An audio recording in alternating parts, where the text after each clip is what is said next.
अस्सलाम वालेकुम। आज का जो टॉपिक है वो है जनरलाइज एंजाइटी डिसऑर्डर और हम इसको एक्सप्लेन करेंगे अकॉर्डिंग टू DSM-5 के। जनरलाइज एंजाइटी डिसऑर्डर के जो एसेंशियल फीचर है वो है एक्सेसिव एंजाइटी वरी।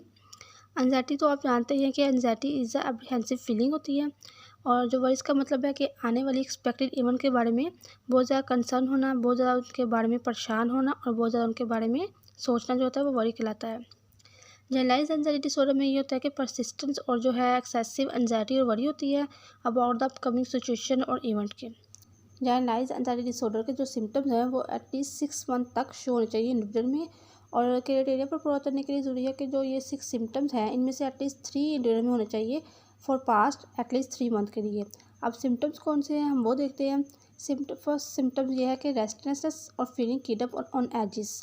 रेस्टलेसनेस का मतलब है कि बेचैनी, किडअप का मतलब है जैसे हर वक्त चाबी लगी हो, वो बंदा हर वक्त कुछ ना कुछ करने के लिए तैयार हो। और ऑन एजिस का मतलब होता है कि वो इमोशनली तौर पर एजिस पर हो, मतलब कि वो फौरी तौर पर रोने के लिए तैयार हो, फौरी तौर पर झगड़ने के लिए तैयार हो, फौरी तौर पर इमोशनल होने के लिए तैयार हो। दूसरा जो इसका सिम्टम्स है वो बीइंग इजली फटीग। इसका मतलब है कि बहुत जल्दी थक जाता है as compared to normal individual के। तीसरा जो सिम्टम्स है वो डिफ़िकल्टी कंसंट्रेटिंग और माइंड गोइंग ब्लैंक। मतलब कि किसी भी चीज़ पर फोकस करने में, कंसंट्रेट करने में उसको डिफ़िकल्टी होती है, वो चीज़ों के ऊपर फोकस नहीं कर पाता। अगर वो स्टूडेंट है तो वो लेक्चर के ऊपर फोकस नहीं कर पाएगा, अगर कोई प्रोफेशनल है तो वो अपने काम पर फोकस नहीं कर पाएगा। बार बार जो उसका ध्यान है वो डाइवर्ट हो जाता है और डाइवर्ट किसकी तरफ होता है, वो उसकी वरीज एंड एंजाइटी की तरफ। मतलब कि जो उसका माइंड एकदम से ब्लैंक हो जाता है और कुछ भी समझ में नहीं आता। चौथा जो पॉइंट है वो इरिटेबिलिटी। इरिटेबिलिटी मीन चिड़चिड़ापन। पांचवा जो सिम्टम्स है वो है मसल्स टेंशन, मतलब कि पट्टों का खिंचाव। इसमें गर्दन के मसल्स भी हो सकते हैं, कंधों के मसल्स भी हो सकते हैं, बॉडी के जो डिफरेंट पार्ट के मसल्स हैं वो भी हो सकते हैं।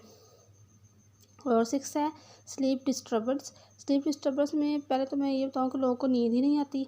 अगर नींद आ भी जाए तो वो इतनी कंफर्टेबल, इतनी पुरसकून नहीं होती। उसकी फर्द की आंख बार बार खुल जाती है।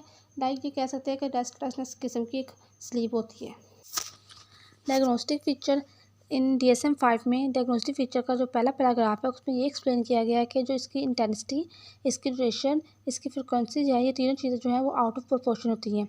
ठीक है, मतलब कि एक्चुअली जितना किसी भी इवेंट या किसी एक्टिविटी, किसी सिचुएशन के बारे में एंशियस या वरीज होना चाहिए किसी भी इंडिविजुअल को, उससे कंपेयर किया जाए तो ये तीनों चीज़ें जो हैं वो बहुत ज़्यादा होती हैं, आउट ऑफ प्रोपोर्शन होती हैं, एक्सेसिव होती हैं।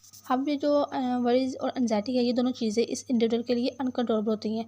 वो वरीज सम थाट्स को कंट्रोल नहीं कर पाता, इनको अवॉइड नहीं कर पाता, इनको इसकी जो एंजाइटी है और थाट्स इतनी ज़्यादा हो जाती हैं कि वो एट हैंड में जो वो काम कर रहा होता है उस वक्त प्रेजेंट में वो अच्छी तरीके से, ठीक तरीके से नहीं कर पाता, क्योंकि उसके जो जहन में हर वक्त वही ख्यालात, वही सोच, वही परेशानी चल रही होती है कि उसके नेक्स्ट सिचुएशन, नेक्स्ट एक्टिविटी या इवेंट में क्या होगा। अगर अडल्ट में बात की जाए तो वो एवरीडे लाइफ मैटर के बारे में परेशान होगा, अपनी हेल्थ के बारे में, दूसरों की हेल्थ के बारे में, फाइनेंशियल मैटर के बारे में वरीज या एंजाइटी रहती है उसको। और अगर कोई बच्चा है तो वो बच्चा अपनी परफॉर्मेंस और जो इसकी क्वालिटी ऑफ परफॉर्मेंस है उसके बारे में बहुत ज़्यादा वरीज रहता है कि क्या मेरी परफॉर्मेंस अच्छी थी या अच्छी नहीं थी, मैं अच्छी तरह से परफॉर्मेंस नहीं कर पाया या अच्छी तरह से परफॉर्म नहीं कर पाऊँगा। और जो इसकी एबिलिटीज़ हैं वो भी इतनी अच्छी नहीं रहती, उनके बारे में वो परेशान रहता है। और इसकी जो फोकस ऑफ वरीज है ये चेंज होता रहता है from one concern to another. मतलब कि एक टाइम में अगर आपका फोकस एक चीज़ पर है तो वो चीज़ के बारे में वो इंडिविजुअल वरीज कर रहा है या एंशियस है, तो नेक्स्ट टाइम में उसका फोकस इस चीज़ से चेंज होकर दूसरी चीज़ की तरफ चला जाएगा। डायग्नोस्टिक फीचर के दूसरे पैराग्राफ में नॉर्मल वरीज को डिफरेंशिएट कैसे करना है इन जनरलाइज से ये बताया गया है। नॉर्मल पहला ये है कि जो नॉन पैथोलॉजिकल एंजाइटी होती है वो इतनी ज़्यादा एक्सेसिव नहीं होती, वो मैनेजेबल होती है, मतलब कि उसे हम कंट्रोल कर सकते हैं। जिस वजह से ये एंजाइटी हुई है, अगर वो वजह ही ख़त्म हो जाए तो हमारी एंजाइटी, हमारी वरी वहीं पर ख़त्म हो जाती है। ठीक है, हम रिलैक्स हो जाते हैं।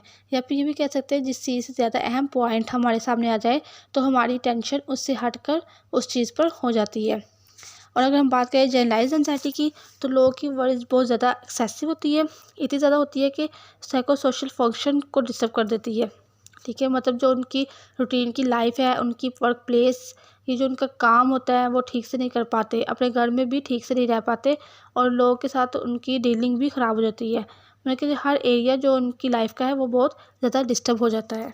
सेकंड डिफरेंस ये है कि नॉर्मल में इतनी जो वरीज़ हैं वो नोटिसेबल नहीं होती। जनरलाइज्ड एंजाइटी डिसऑर्डर वाली जो वरीज़ हैं वो ज़्यादा नोटिसेबल होती हैं।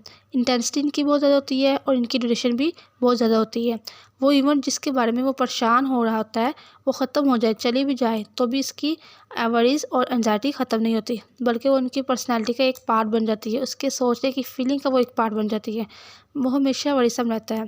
थर्ड रीज़न ये है कि एवरीडे जो वरीज़ हैं वो इनके साथ फिजिकल सिम्टम्स नहीं होते।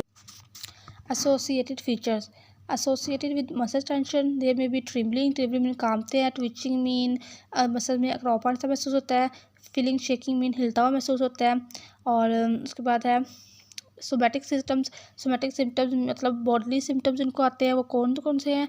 वो है स्वेटिंग, नोजिया एंड डायरिया।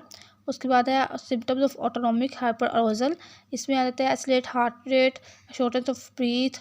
और ये जो symptoms of autonomic hyperarousal हैं वो जनरलाइज्ड एंजाइटी डिसऑर्डर में कम होते हैं as compared to the other anxiety disorder से।